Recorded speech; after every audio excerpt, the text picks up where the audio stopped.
The Baillieu government has introduced legislation which will lay the groundwork for the deployment of nearly 1,000 armed guards around Melbourne's rail network. The so-called protective service officers will be able to arrest and search people, but the first of them won't be on the beat until next year. And as Francis Bell reports, it'll be up to the courts to decide exactly where they can use their powers.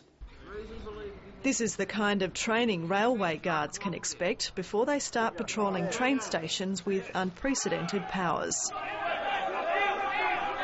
The guards, who'll be armed with guns, will be able to arrest people for offences ranging from graffiti to assault, search people and their cars without a warrant, and detain people who appear to be mentally ill and at risk of self-harm. Very similar powers to Victoria Police members, although those powers will be restricted to the railway stations and when they're actually working.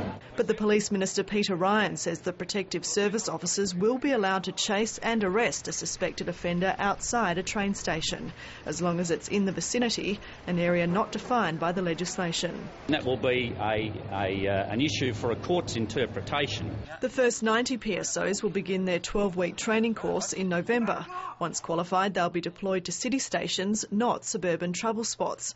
And the promise of 2 guards at every station will be disregarded if those guards are urgently needed elsewhere. Over time, over budget, ill-considered and quite frankly a policy shambles. Before giving notice of the PSO bill in Parliament this afternoon, the Police Minister was involved in a heated exchange with opposition MPs. The dispute was over allegations Peter Ryan had a conflict of interest in connection with the resignation of the DPP, Jeremy Rapke. Mr Rapke quit in May after admitting an error of judgment in promoting a young female lawyer. Peter Ryan admits that in opposition he discussed concerns about the DPP's conduct with an acquaintance, the former prosecutor and Rapke opponent Stephen Payne. When he became a minister, Mr Ryan didn't declare a conflict of interest on the issue, but exempted himself from cabinet discussions about it. The answer is yes. I did. Because that's the way I do things, you dill.